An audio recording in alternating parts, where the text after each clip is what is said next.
राधे राधे जय श्री कृष्ण। हाँ बंधुरा हमार हाथे आज के एक सेट रही है पोको X2। अपना देखते ये सेटटिर प्रॉब्लेम हलो जे सेटटिते कोनो किछु साउंड आसे ना, साउंडेर प्रॉब्लेम।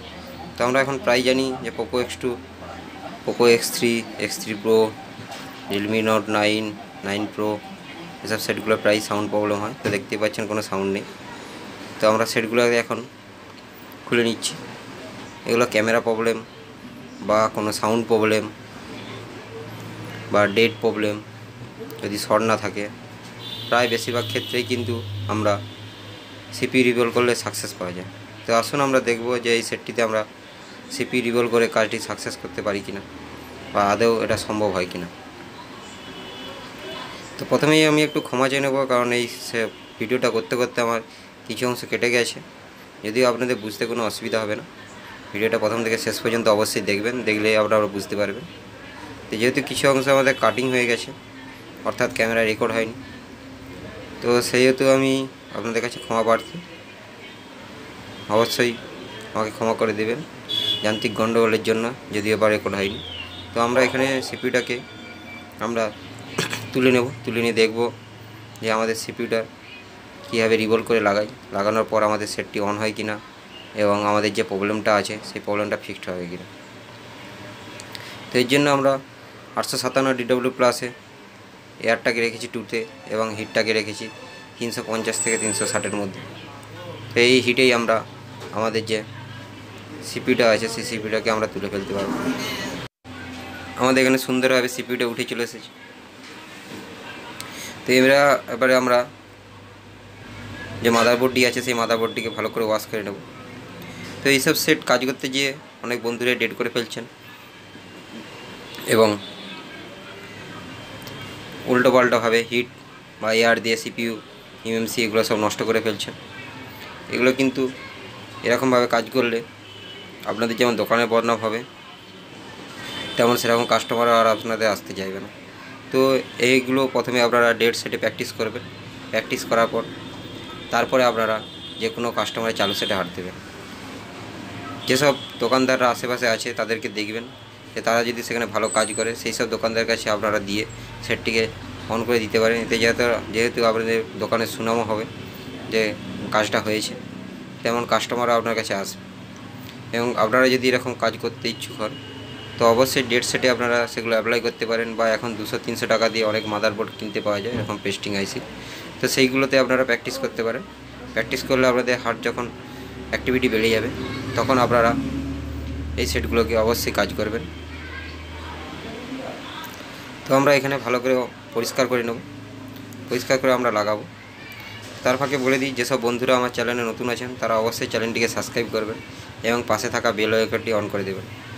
তাতে নিত্যনন্দ এরকম প্রতিদিনই আমি ভিডিও ছাড়তে থাকি, সেই ভিডিওগুলো সবার আগে আপনার কাছে পৌঁছে যায় এবং আপনারা দেখে কিছুটা হলেও উপকৃত হন এবং একটা হলেও সেট যদি আপনাদের এই ভিডিও দেখে বা আপনাদের কোনো কাজে আসে তো আমি নিজেকে ধন্য মনে করব। তো আমি এখানে মাইক্রোস্কোপ ইউজ করিনি, অর্থাৎ আমি মাইক্রোস্কোপ ইউজ করেছি কিন্তু মাইক্রোস্কোপে ক্যামেরা দিয়ে আমি দেখাইনি আপনাদেরকে, কারণ আপনারা অনেক সময় মাইক্রোস্কোপে ক্যামেরাতে বুঝতে পারেন না যে কীভাবে কোন অ্যাঙ্গেলে আমরা হিট দিচ্ছি, কোন অ্যাঙ্গেলে এয়ার রাখছি। সেটা যেহেতু জুম করে দেখানো হয় সেহেতু আপনারা বুঝতে পারেন না, সেই জন্য আমি এখানে মাইক্রোস্কোপের যে ক্যামেরা সেটা আমি ইউজ করিনি। ইউজ না করেই আপনাদেরকে সরাসরি সাইড ক্যামেরা থেকে আপনাদেরকে দেখাচ্ছি। তো যেহেতু আপনারা বুঝতে পারেন যে কীভাবে আমরা এটাকে ওয়াশ করতে পারি, কীভাবে আমরা এটার এয়ার গান দিয়ে বা পেস্ট দিয়ে কীভাবে আমরাকে এটা সফলভাবে কাজ করতে পারি। তো আমাদের প্রায় মাদারবোর্ড পরিষ্কার করা কমপ্লিট। এখানে আমরা সিপিইউটাকে রিভল করব, সিপিইউটাকে পরিষ্কার করব। যে পেস্টগুলো আছে, অতিরিক্ত পেস্টগুলো আমরা এখানে ওয়াশ করে নেব ভালোভাবে। ওয়াশ করে আমরা সেটটিতে লাগিয়ে দেব। তো অনেক বন্ধুরা ভিডিও দেখেন কিন্তু লাইক কমেন্ট করেন না, তো অবশ্যই আপনারা এখন লাইক কমেন্ট করতে পারেন এবং পরবর্তী কোনো ভিডিও আপনারা যদি দেখতে ইচ্ছুক হন সেই সম্বন্ধে কমেন্ট করতে পারেন। আমি আপনাদেরকে সেই সব সম্বন্ধে ভিডিও আমার চ্যানেলে আনার চেষ্টা করব। তো আমরা এখানে ভালো করে সিপিইউটা ওয়াশ করে নেব এবং সোল্ডারিং পেস্ট দিয়ে যেসব বলগুলো আছে সেই বলগুলোকে আমরা একটু সোল্ডার করে নেব। সোল্ডার করে তারপরে আমরা যদি এখানে বল প্লেটে লাগাই তো আমাদের সঠিক মাত্রায় বলটি তৈরি হবে এবং আমাদের সেটটি অন হওয়ার চান্স 100% থাকে।